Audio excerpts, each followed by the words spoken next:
Olá, queridos irmãos e irmãs, hoje é sexta-feira, 12ª semana do Tempo Comum. O evangelho que vamos proclamar da Santa Missa hoje, segundo Mateus. Naquele tempo, ao descer Jesus da montanha, seguiam-no multidões numerosas, quando de repente um leproso se aproximou e se prostrou diante dele, dizendo: Senhor, se queres, tens poder para purificar-me. Ele estendeu a mão e tocou-o, dizendo: Eu quero, ser purificado. Imediatamente ficou livre da sua lepra. Jesus lhe disse: Cuidado, não digas nada a ninguém, mas vai mostrar-te ao sacerdote e apresentar a oferta prescrita por Moisés, para que lhe sirva de prova. Palavra da salvação. Amados irmãos, é uma palavra que nos consola hoje. Jesus, ao descer da montanha, do sermão lá do Monte das Bem-aventuranças, onde ele proferiu o sermão da montanha, que proclamamos durante 3 semanas na Santa Missa, agora ele descendo, encontra-se com este leproso. E vocês sabem que um leproso era considerado impuro e ele tinha que viver afastado da comunidade judaica. Tinha que viver fora da cidade. Porque a lepra era contagiosa. E também o leproso se tornava impuro. E o impuro não pode ter contato com as pessoas, não pode ir no templo, não pode ir na sinagoga, lugar nenhum. O impuro é isolado. Assim vivia esse leproso, isolado. Ainda tinha que amarrar um sino na roupa para que quando se locomovesse, o sino tocasse e todos soubessem que por ali tinha um leproso, para nenhum desprevenido se aproximar. Então o leproso estava condenado a viver uma vida de solidão. E ali com a sua lepra, suas feridas, suas chagas, que o carcomiam, ia morrendo aos poucos. Era uma vida dura, de solidão, de sofrimento, de dor, de abandono, terrível. E é sem considerar que um leproso, todos achavam que ele tinha lepra porque pecou gravemente. Ainda era a imagem do pecado. Porque no fundo, o que a lepra faz no corpo, o pecado faz na alma. O pecado também deixa a pessoa numa situação de egoísmo, de fechamento, de isolamento. O pecado tira a pessoa da comunhão, da unidade da igreja, dos irmãos. O pecado também vai matando a pessoa aos poucos. O pecado também faz mal. Mas é impressionante, a lei proibia a proximidade com o leproso, por todos esses motivos. Mas Jesus, ele rompe a lei, porque ele mostra que o amor está acima da lei. O amor é a síntese de toda a lei.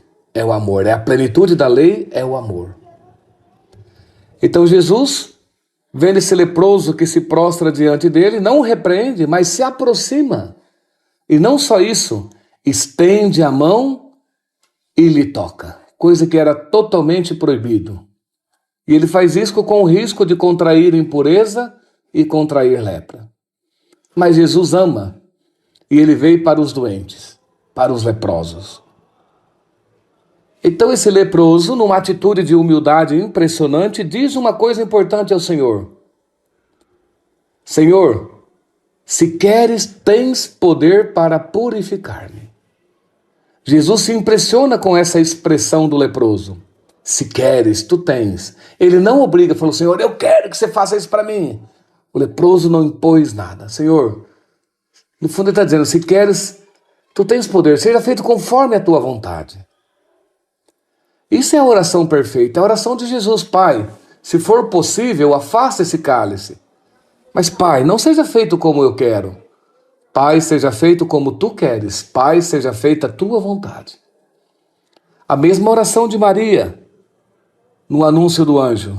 Maria também rezou assim: faça-se em mim segundo a tua palavra, segundo a tua vontade. Porque, irmãos, o Salmo diz que a palavra nem chegou ainda à nossa boca e Deus já sabe tudo. Deus sabe de tudo que tem desnecessidade, diz a palavra. Então, para que rezar? Não é para ficar lembrando a Deus do que eu preciso. Deus já sabe do que você precisa. Até aquilo que você acha que não precisa, Deus sabe que você precisa. Mas então, para que rezar? Para lembrar a Deus do que Ele já sabe? Não. Mas a oração é para preparar o nosso coração, criar essa disposição interior, essa confiança filial em Deus. De que Ele sabe o que é melhor para nós. Então a oração nos aproxima de Deus, nos dá essa graça de poder aceitar a vontade de Deus, aquilo que Deus vai nos dar. Para isso é a oração, para aceitar a vontade de Deus na nossa vida, seja ela qual for, acreditando que Deus sempre nos dá o que é melhor para nós. Não o que queremos, mas o que precisamos, o que necessitamos para nos salvar, para nos curar, para nos libertar, para termos vida eterna. Então temos que confiar no Senhor para não tentarmos a Deus, para não rezarmos errado, querendo obrigar a Deus todo dia, clamando, querendo obrigar a Deus a fazer uma coisa que Ele não quer, que Ele sabe que não vai ser bom para nós. Então, para se rezar tem que ter muita fé e muita humildade. E colocar tudo nas mãos de Deus e deixar que Deus sabe o que é melhor para nós. Às vezes ele fala, Senhor, tira-me essa cruz. E se foi Deus que deu essa cruz para te salvar, para te aproximar dele, e você está mandando ele tirar a salvação, a tua cruz, Deus não vai tirar. Então temos que saber pedir, porque a gente não sabe pedir. A gente reza tentando a Deus, obrigar a Deus a fazer uma coisa que foi Ele que nos deu. Talvez Ele nos deu uma coisa que nós não gostamos, mas Ele sabe que nós precisamos daquilo para nos convertermos, para nos salvarmos. Irmãos, hoje o Senhor nos ensina a rezar como esse leproso soube rezar. Senhor, se você quiser, você pode, mas você que sabe, Senhor, porque eu nada sei. Só sei que nada sei. Essa é a verdade. Então nós tenhamos essa humildade, assim, todo dia se colocar diante de Deus, Senhor, olha, eu estou pedindo isso, mas não seja feito do meu jeito, porque você sabe o que é melhor para mim. Dá do teu jeito, Senhor. E você vai ver quantas maravilhas Deus vai realizar na tua vida. Não tenhas medo não, confia no Senhor. Ele é teu Pai, Ele te ama. Ele sabe de tudo que você tem necessidade.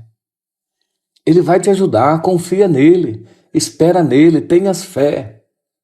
Reza com humildade, reza nessa abertura, né, de aceitar aquilo que Deus manda, porque é bom, é certamente o melhor.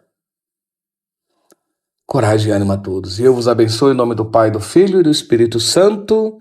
Amém.